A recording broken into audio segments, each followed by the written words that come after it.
नितिन गडकरी महाराष्ट्र का केंद्रीय स्तर पर नेतृत्व, महाराष्ट्र में गठबंधन टूट चुका है बीजेपी और शिवसेना का। ऐसी स्थिति में किस दिशा में बीजेपी अपनी राजनीतिक चाल चलती नजर आएगी, इसी संदर्भ में चर्चा करने के लिए खुद नितिन गडकरी जी हमारे साथ हैं, उन्हीं से चर्चा करते हैं। गडकरी जी, एबीपी न्यूज में आपका स्वागत है। मुख्य तौर पर 25 साल पुराना गठबंधन टूट गया और आप जो कि एक वरिष्ठ नेता है महाराष्ट्र से, इस पूरे गठबंधन को बचाने के लिए सक्रिय होते नजर नहीं आए, क्या हो गया ऐसा? देखिए, पिछले बार लोकसभा चुनाव में बीजेपी और शिवसेना को राज ठाकरे और उनकी मनस से सपोर्ट करे, ये भूमिका रखकर मैंने राज ठाकरे से बात की थी। मैंने अच्छे भावना से वो दोनों पार्टी के इंटरेस्ट में वो कोशिश की, पर बाद में जो टीका टिप्पणी मेरे ऊपर हुई उसको देखते हुए मुझे बड़ा दुख हुआ। तब इस बार मैंने अध्यक्ष जी को कहा कि ये इसमें मुझे मत बताइए, ये महाराष्ट्र के नेता और प्रभारी उनके ऊपर सौंपी है। पर मुख्य तौर पर ऐसा क्या कारण रहा कि ये 25 साल पुराना नाता टूट गया?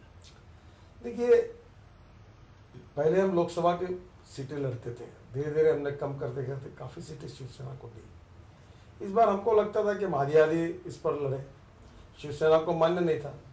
तब हमने आखिरी में कहा कि 118 सीटें हम लड़ते हैं, हमको और 12 सीटें 130 सीटें दीजिए, और 12 सीटें ऐसी दीजिए जो वंशात सीटें हैं। आज तक शिवसेना कभी हारी, कभी जीती नहीं है, वहाँ डिपॉजिट भी जब्त हुआ, ऐसी सीटें हमको दे दीजिए।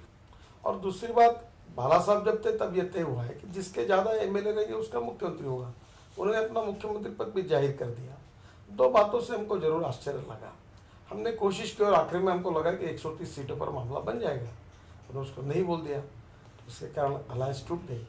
हमारा भी इसके लिए, हम भी इसके लिए हेल्पलेस थे, और जो कुछ हुआ वो अच्छा नहीं हुआ, इसका हमको भी दुख है। क्या नुकसान होगा महाराष्ट्र विधानसभा चुनाव? लोगों में बहुत उत्साह है नरेंद्र मोदी जी के नेतृत्व के बारे में और भारतीय जनता पार्टी के बारे में, और मेरा विश्वास है कि इस बार निश्चित रूप से हमारी पार्टी महाराष्ट्र में अपने बदौलत मेजोरिटी में आएगी, ऐसा मेरा विश्वास है।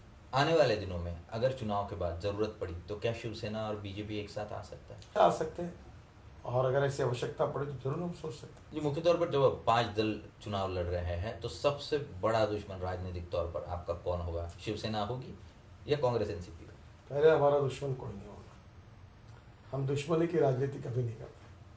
हाँ, विचारों के विरोधी है, मैं मेरे पार्टी के विचारों के प्रति और संगठन के प्रति आग्रही हूँ। महाराष्ट्र को बचाना, इसका अर्थ यही है कि कांग्रेस, राष्ट्रवादी कांग्रेस को हटाना।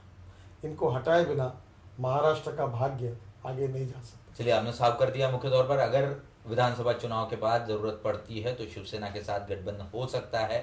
संपर्क लगातार दोनों दलों में है, संबंध भी दोनों ही दलों में अच्छे हैं, भले ही वो अलग चुनाव लड़ रहे हो। इससे ये साफ है कि चुनाव भले ही गठबंधन के तौर पर सेना और बीजेपी ना लड़ती नजर आ रही हो, पर आने वाले दिनों में संभावनाएं साफ है कि दोनों दल एक साथ आ सकते हैं। सर, एबीपी न्यूज से जो आपने चर्चा की उसके लिए धन्यवाद। Thank you.